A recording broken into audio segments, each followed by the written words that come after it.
A continuación, Medicina Ecológica.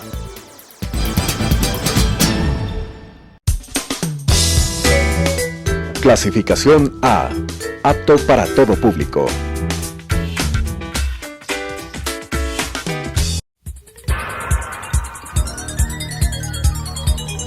Las opiniones vertidas en este espacio por la producción y dirección del programa son de exclusiva responsabilidad de sus autores y de quienes intervienen en ellos.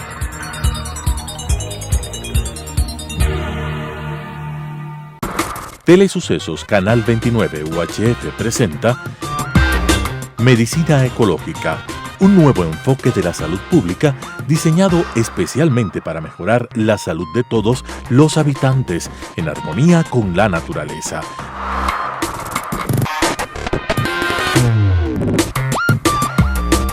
Con la conducción del Dr. Walter Mena Ordóñez. Medicina Ecológica.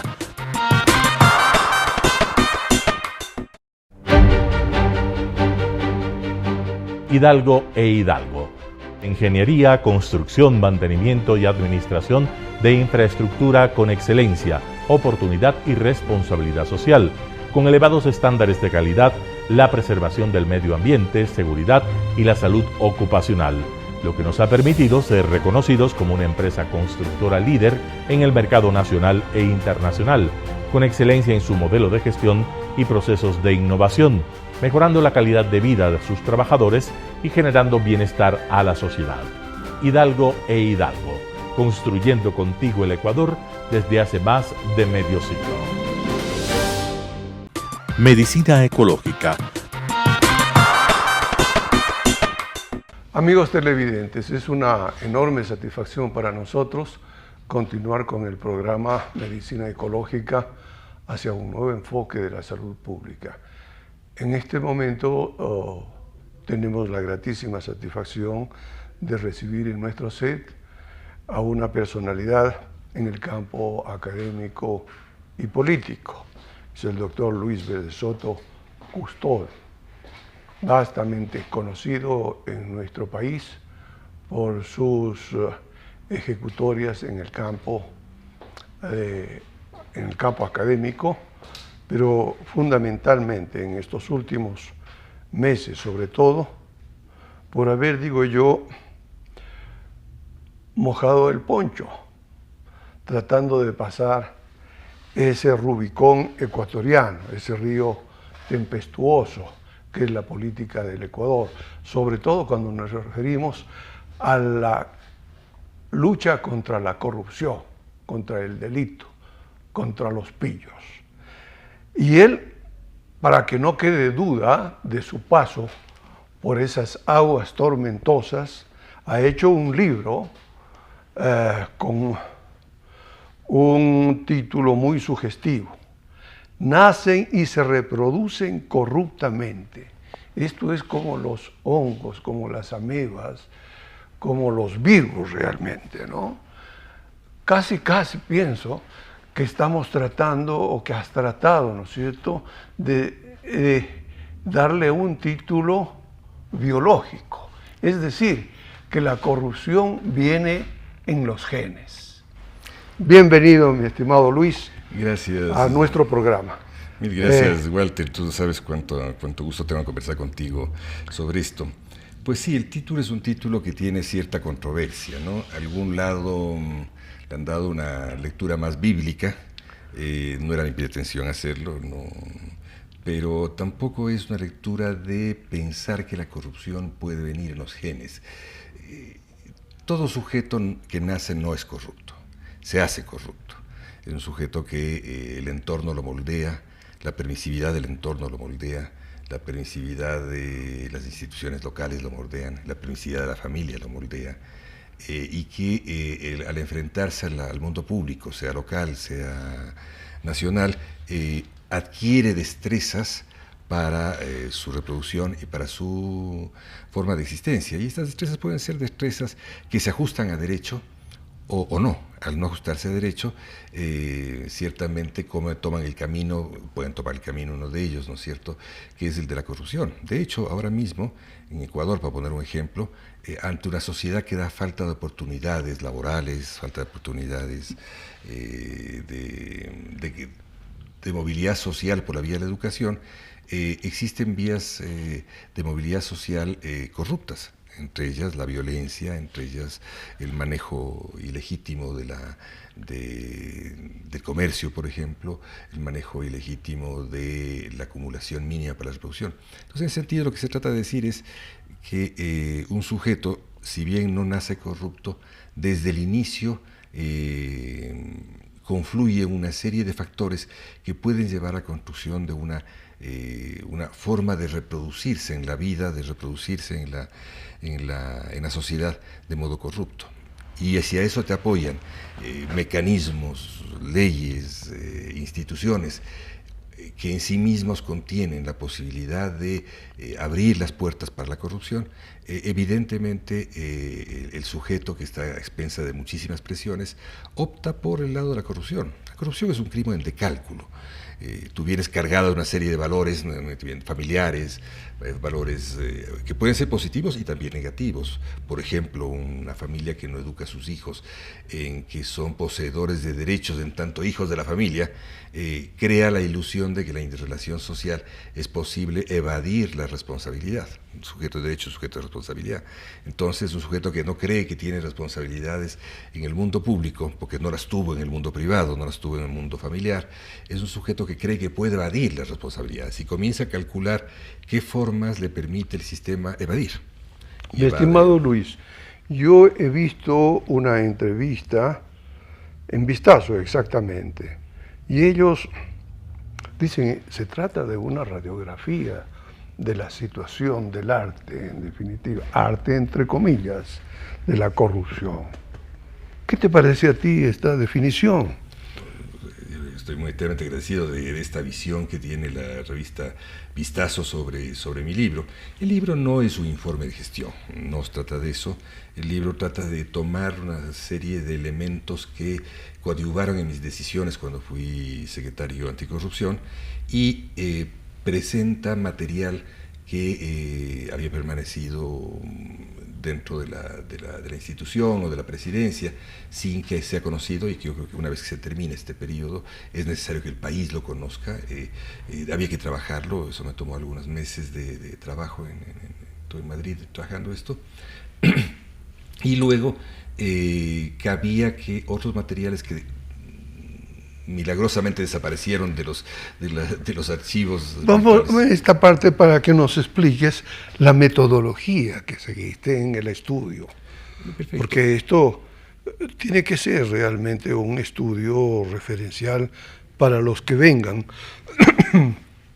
a ocupar tu puesto en la Secretaría Nacional Anticorrupción, desde el gobierno por sí mismo. Ya vamos a hablar de lo que podemos hacer desde afuera, desde la sociedad civil. Háblanos sobre la metodología.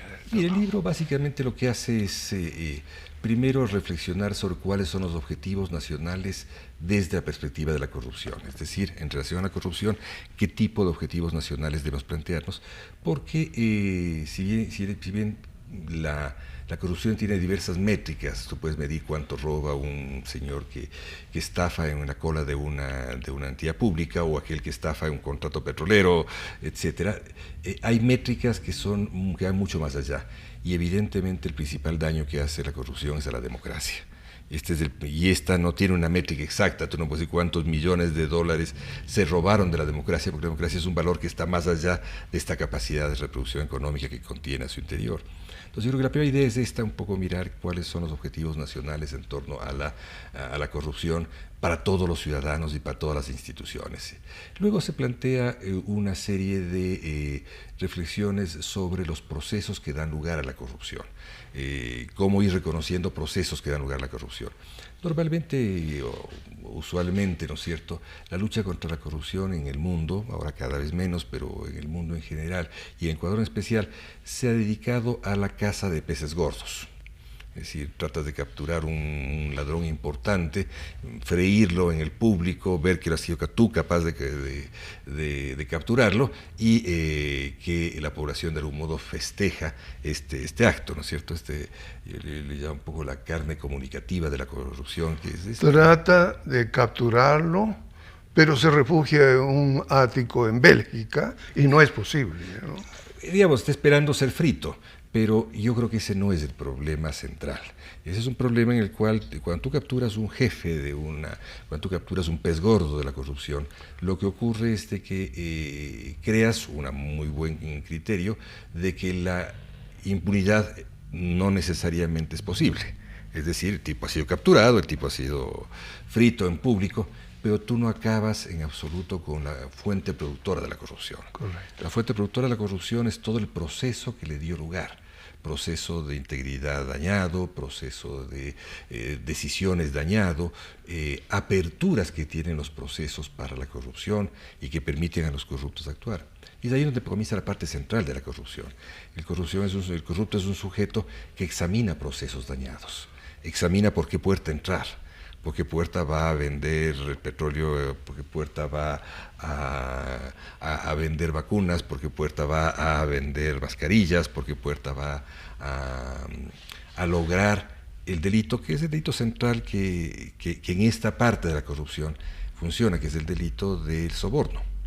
El soborno activo, el soborno pasivo, es decir, si cabe englobar los delitos que de la administración pública que están tipificados en nuestro código, tú tienes uno que es el que cubre, que es el soborno, ¿no es cierto? El sujeto que a cambio de un beneficio determinado, pueden ser beneficios económicos o no económicos, logra beneficios particulares. Ya. En el país hemos estado... Yo no quisiera dejar pasar esta parte para encontrar una similitud contigo entre lo que hace 100 años planteó el señor Bertalanffy, ¿no?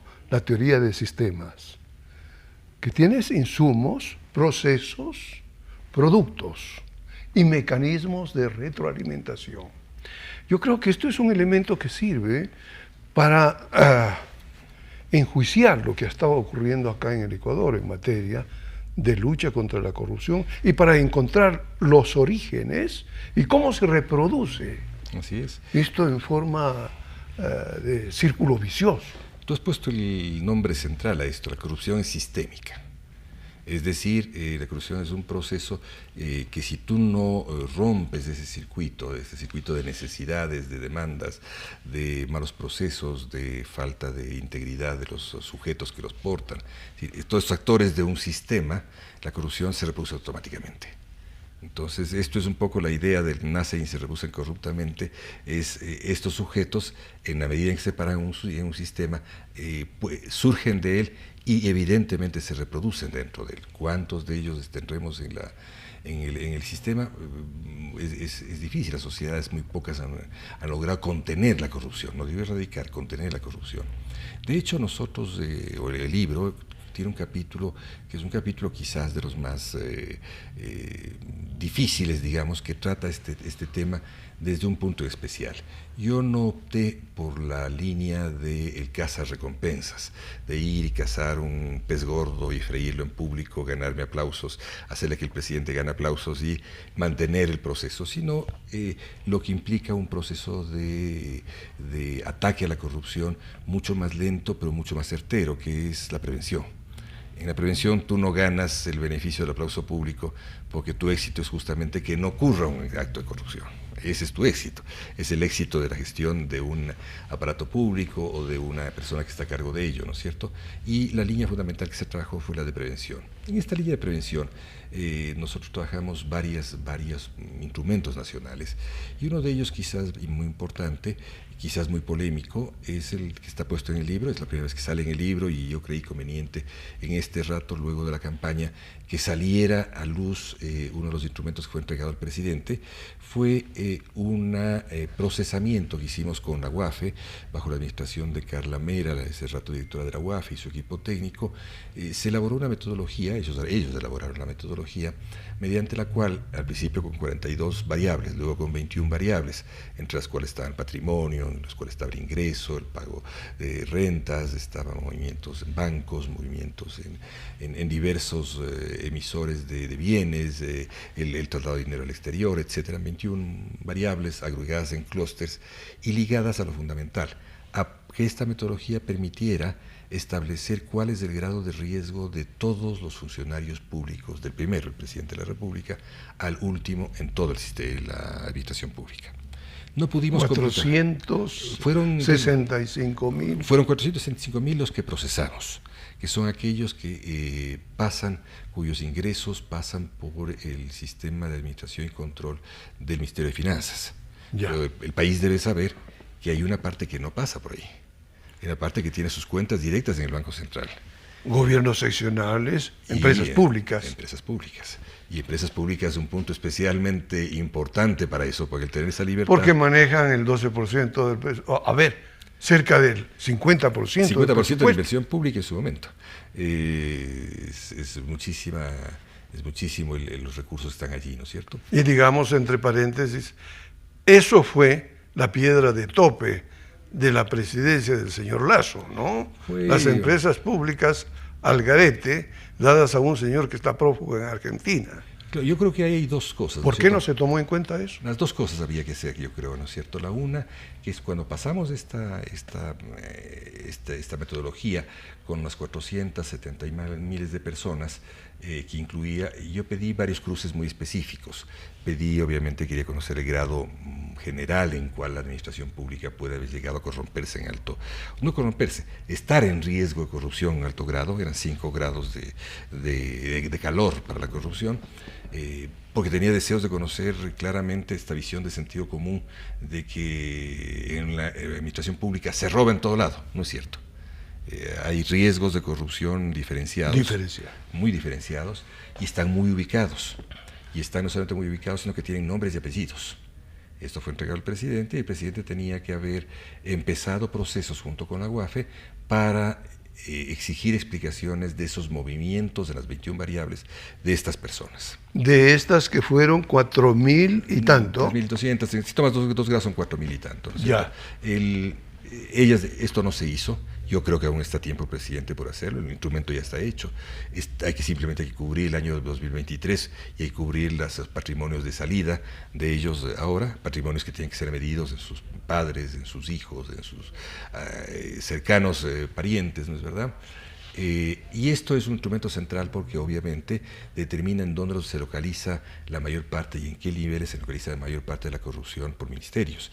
Y para mí es doloroso decirlo, de que los 2 ministerios donde en términos relativos se localiza la mayor parte de la corrupción, digamos, el del riesgo de corrupción más alto, son los ministerios de la Policía y de las Fuerzas Armadas. Policía y Fuerzas Armadas. O sea que penoso. Tú puedes ubicar... Penoso y peligroso, ciertamente. Dentro de los 14 grados que tiene el sector público organizado, tú puedes ver en cada uno de ellos cuáles son los riesgos de corrupción de cada uno de ellos, y está en la mano del presidente de la República, porque quien es presidente de la UAFE, a su vez, pueda llamar y establecer que se hagan los orígenes. Este es un segmento que fue el examinado, el que fue que yo diría tuvo alta polémica, y ciertamente yo no logré que el presidente lo haga, pero el material quedó ahí, y me pareció muy importante que el país conozca que el material conozca los resultados agregados, están en el libro, están los resultados agregados en el libro, y el presidente tiene plena facultad de establecer quiénes fueron y quiénes serán. Porque ahora estamos junto a un jerárquico superior. El jerárquico superior ecuatoriano tiene 3.000 personas, pero son 500 los importantes, 50 ministros o jerarquía de ministros en el gabinete ampliado, 200 o más subsecretarías, son muchas, no son pocas. Cuando hablamos de que el presidente está buscando a un funcionario, no tiene que buscar muchos. Y luego de eso viene una gama enorme de instituciones y de niveles altos de esas instituciones, que yo calcularía que son alrededor de unos 500 cuadros de alto nivel del jerárquico superior. Luis, ¿a quiénes también hay que aplicarles esto? En el aspecto metodológico tú has puesto énfasis en la prevención. Y esto se asimila a lo que creemos los salubristas debe hacerse para el sector salud. para el sector salud. La prevención evita realmente que la gente se enferma y fomenta la salud, fomenta en este caso la ética y la salud mental. Un pueblo que vive, que tiene en cuenta la ética, tiene salud mental, sin duda. Pasemos a un aspecto. Tal vez yo quería dejarte pasar el otro capítulo, que es el capítulo de empresa pública que tú vives. El capítulo de empresa pública es un capítulo muy complejo que yo creo que no puede no asumir el presidente que toma posesión mañana. El capítulo de empresa pública es un capítulo que tiene dos raíces. La moralidad de quien estuvo a cargo de esta institución, digamos, de esta punta de la pirámide de la empresa pública, y la otra es la organización de la empresa pública. Yo creo que es decir, la moralidad, uno puede ejercer mayores o menores controles, equivocarse más o menos en hacerlo, y en eso todos los días todos cometemos equivocaciones seguramente, y más aún los presidentes. Tienen que tener más rigor obviamente en la investigación de quien nombran, pero el problema central de la empresa pública es de que se logró que la organización de la empresa pública, la gestión de la empresa pública estuviera dispuesta a la corrupción. ¿Cómo se logró? Ecuador tenía alrededor de, si no me acuerdo mal, 28 empresas públicas que han ido descendiendo en volumen. Este rato hay 12, 6 están en liquidación, 6 están por liquidarse. Por cierto, hay que examinar aquellas que no están, que fueron liquidadas y que están en proceso de liquidación. Hay que examinar. Hay una responsabilidad de años que debe manejarse. Por cualquier criterio hay que hacerlo, ¿no es cierto? Más aún cuando ha habido las denuncias que el país tiene. Pero el tema es de que el país, cuando organizó su sistema de empresa pública, creó una empresa madre, que es este holding que se llama EMCO, la empresa de empresas públicas, ¿no es cierto? Empresa coordinadora de empresas públicas. Pero no es coordinadora.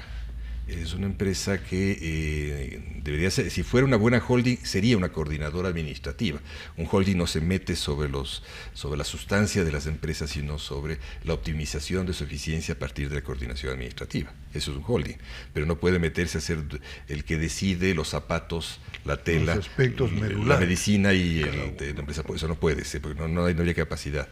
Pero Ecuador se fue estructurando en los últimos 15 años, 16 años, un sistema por el cual tú tienes una holding que le quitó atributos a cada una de las empresas particulares y se convirtió ella en el directorio de esas empresas particulares. Primer gran drama, porque eso diagrama un esquema de corrupción, que es el que está puesto, el que se ocasionó mi diferencia con el presidente de la República, que fue el momento que tú descabezas esta posibilidad de decisión, digamos, interno, potencias las capacidades de los puntos débiles de la cadena de contratación y de la cadena de inversión. ¿Por qué? Bueno, muchos elementos que hay que ver allí, ¿no es cierto? Desde cuándo se decide una necesidad, cuándo esta se le entrega a una persona que lleve esta necesidad a convertirla en un proyecto, que este proyecto se convierte en decisión interna, esa decisión interna se convierte en pliego de peticiones, se pide necesidad, pero ahí hay un momento en que se corta antes de comprar la contratación pública, porque sube a EMCO, y en EMCO hay un filtro, pero de cualquiera de las empresas, de todas las empresas, y ahí se produce corrupción. Ya. Que es muy fuerte, por eso es que es tan fuerte Y ahí llegamos al punto central.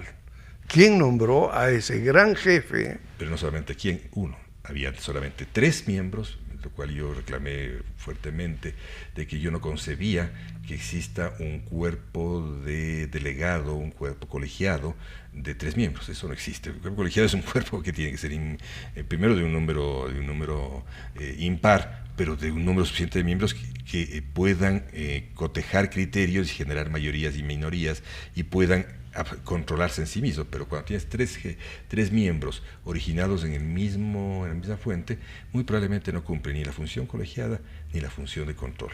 Y fue este caso, el presidente de la República. Y yo tengo que destacar en este caso, ¿no es cierto?, la entereza de nuestro entrevistado, de Luis Verde Soto Custode. Y le dijo al presidente: usted nombró a esas 3 personas que decidían de pi a pa. Y salió. Y salió del puesto público elevado que ocupaba que era un puesto de nivel ministerial. Esto lo queremos destacar. Mi estimado Luis, cultura permisiva entre las causas en torno de corruptos, en torno de corrupción. Otra, y ya se nos ha terminado el tiempo, cuando recién estábamos comenzando, lo más interesante. Pero bueno, en estos 2 minutos, a mí me gustaría hablar sobre las soluciones. Y quisiera dejar contigo esto que hemos venido preparando desde la sociedad civil desde hace un buen rato. Ahí establecemos cómo un sistema nacional anticorrupción de organización y participación social podría ser la solución a los graves problemas de la corrupción en nuestro país, corrupción e impunidad. En definitiva, creemos que si juntamos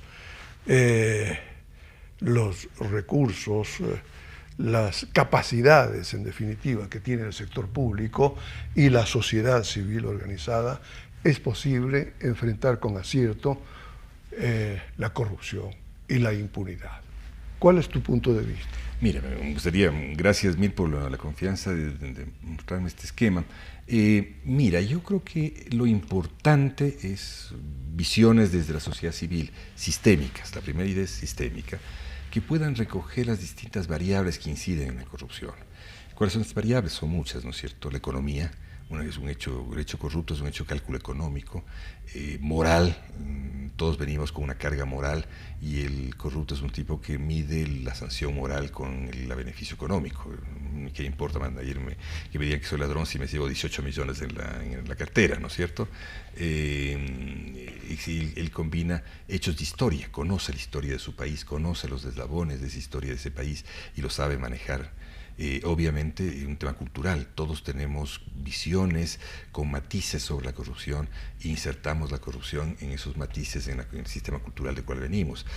Muy poca gente mira la corrupción desde la dimensión de los derechos humanos, que es la dimensión más universal en la cual puedes tú unificar la versión de la corrupción. Pues no, de pronto ahora mismo estamos viendo en una guerra, ¿no es cierto?, diversas dimensiones de aquello actos que producen corrupción o no, ¿no es verdad?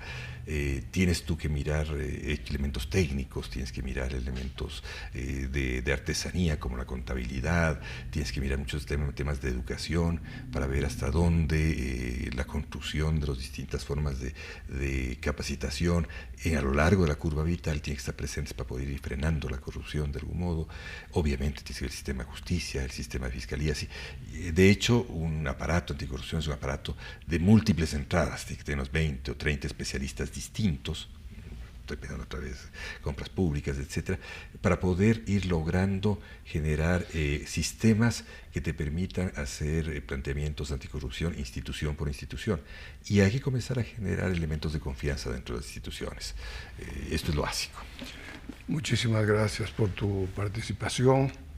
Nuevamente quiero destacar el carácter ético del trabajo que realizó nuestro ilustre invitado, Luis Verde Soto Custode. Agradecerles a ustedes por su atención y también a nuestros auspiciantes, Hidalgo Constructores. Hasta la próxima oportunidad. Medicina ecológica.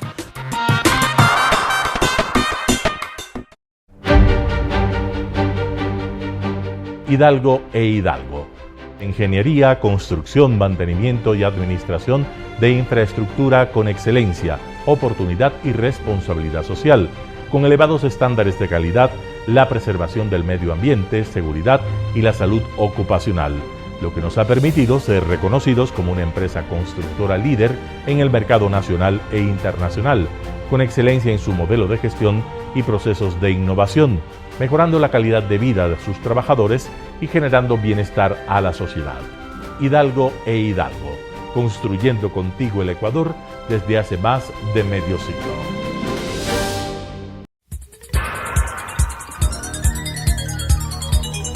Las opiniones vertidas en este espacio por la producción y dirección del programa son de exclusiva responsabilidad de sus autores y de quienes intervienen en ellos.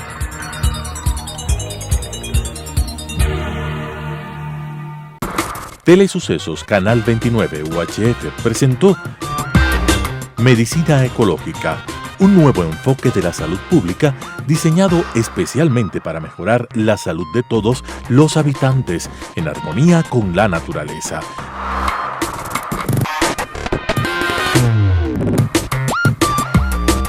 Con la conducción del Dr. Walter Mena Ordóñez. Medicina Ecológica,